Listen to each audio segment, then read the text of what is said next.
Students, welcome back.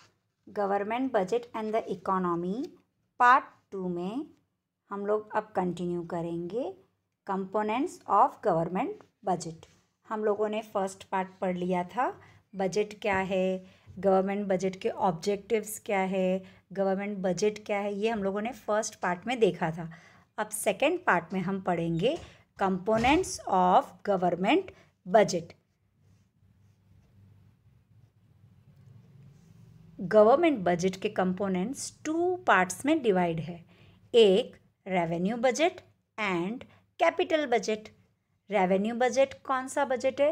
Revenue budget वो budget है जो रेवेन्यू एस्पेक्ट के साथ डील करता है। गवर्नमेंट के रेवेन्यू, गवर्नमेंट को कहाँ कहाँ से कितना रेवेन्यू मिल रहा है, कितना कलेक्ट हो रहा है और वो कितना एक्सपेंडिचर कर रहा है। यानी रेवेन्यू बजट 2 टाइप्स के होते हैं, एक revenue receipts and other revenue expenditure. अब रेवेन्यू रिसिप्ट्स कौन से हुए? रेवेन्यू रिसिप्ट्स यानी कहाँ से गवर्नमेंट को रेवेन्यू मिला। एक tax revenue and other one is non tax revenue, right. तो गवर्नमेंट को टैक्स से बेनिफिट मिला और एक नॉन टैक्स रेवेन्यू, ये 2 चीज़ों से गवर्नमेंट को रेवेन्यू मिलता है। इसी तरह से होता है capital budget. Capital budget 2 types के हुए, एक कैपिटल रिसिप्ट्स और दूसरा कैपिटल एक्सपेंडिचर। कैपिटल बजट क्या बोलता है? It deals with the capital aspects. Capital form में कैपिटल रिसिप्ट्स एंड एक्सपेंडिचर में गवर्नमेंट कितने ज़्यादा कर रही है वो हम लोगों को कैपिटल बजट में पता चलेगा। अब इसी को हम डिटेल्स में पढ़ेंगे, right. First is revenue budget and capital budget. Revenue budget उसमें क्या है? It includes revenue receipts and revenue expenditure. और कैपिटल बजट क्या इंक्लूड करता है? Capital receipt and capital expenditure. Revenue receipt हम किसे कहते हैं? गवर्नमेंट की जो रिसिप्ट्स है which neither creates liabilities for the government, यानी जिसके वजह से गवर्नमेंट के ऊपर कोई कर्जा नहीं हो रहा है, nor cause any reduction, या फिर जिस वजह से उनकी कोई भी असेट्स को रिड्यूस नहीं करना पड़ रहा है, यानी असेट्स नहीं बेचनी पड़ रही है, उसे हम रेवेन्यू रिसिप्ट्स कहेंगे। रेवेन्यू एक्सपेंडिचर क्या हुआ? नाइदर क्रिएट्स एनी असेट्स, जो एक्सपेंडिचर करके गवर्नमेंट की कोई असेट क्रिएट नहीं हो रही है, nor reduction in liability, neither उनकी कोई लायबिलिटी कम हुई है, उसे बोलेंगे रेवेन्यू एक्सपेंडिचर। रेवेन्यू रिसिप्ट और रेवेन्यू एक्सपेंडिचर यानी छोटे लेवल के रिसिप्ट्स और एक्सपेंडिचर्स होते हैं। अब capital receipts and capital expenditure को देखते हैं। Capital receipts either creates liabilities, ये लायबिलिटीज़ कर्जा कर रही है, क्योंकि हम लोग अगर कहीं से लोन ले रहे हैं तो हमें कर्जा लेना पड़ेगा। हम लोग कहीं से लोन ले रहे हैं तो वर्ल्ड बैंक से या फॉरेन इंस्टीट्यूशन से गवर्नमेंट कर्जा ले रही है, तो उस वजह से उनके ऊपर कर्जा बढ़ रहा है, तो इट क्रिएट्स लायबिलिटीज़ और रेड्यूस असेट्स और डिसइन्वेस्टमेंट्स, यानी अपनी खुद की असेट्स को कम करना या बेचना, जिस वजह से हमको कैपिटल रिसिप्ट्स हुई है।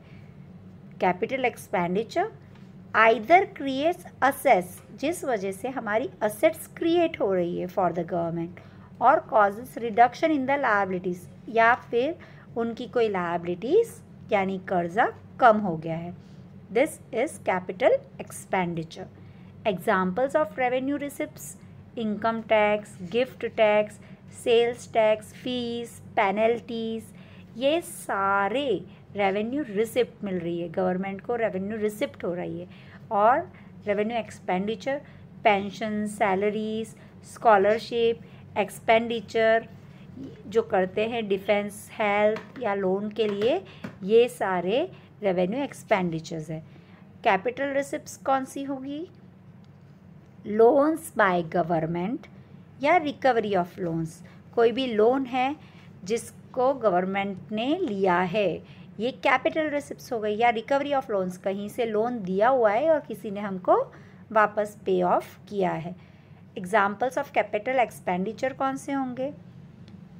इक्विटी और शेयर्स ऑफ द डोमेस्टिक और multinational companies purchase by the government, जो गवर्नमेंट परचेज कर रही है शेयर्स और मल्टीनेशनल कंपनीज के, या फिर repayment of loans reduces the liability of government. Next is revenue receipts और कैपिटल रिसिप्ट्स। इसको अगर हम लोग इसका डेफिनेशन फॉर्मूला के अकॉर्डिंग समझेंगे तो बहुत इजी फॉर्मूला है।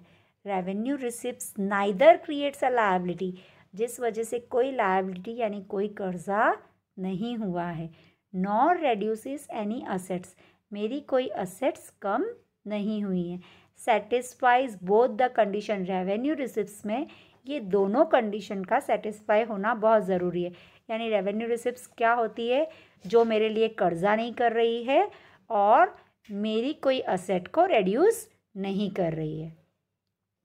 Capital receipts either creates a liability, जिस वजह से मुझे एक लायबिलिटी क्रिएट हो गई है या मेरी कोई असेट कम हो गई है।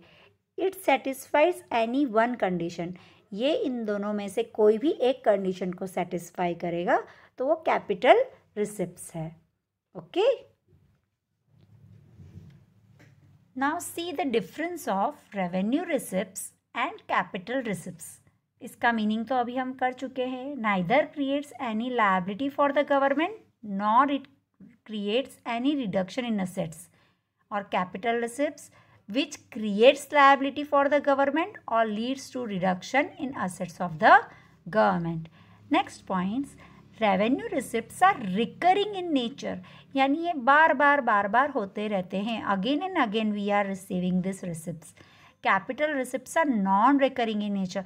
We are not borrowing loans again and again from the World Bank or from financial institutions. We don't need it again and again. Example of revenue receipts: tax receipts and non-tax receipts, that is fees, grants, donations, etc. Examples of capital receipts: loans taken by the government and disinvestments of public sector enterprises.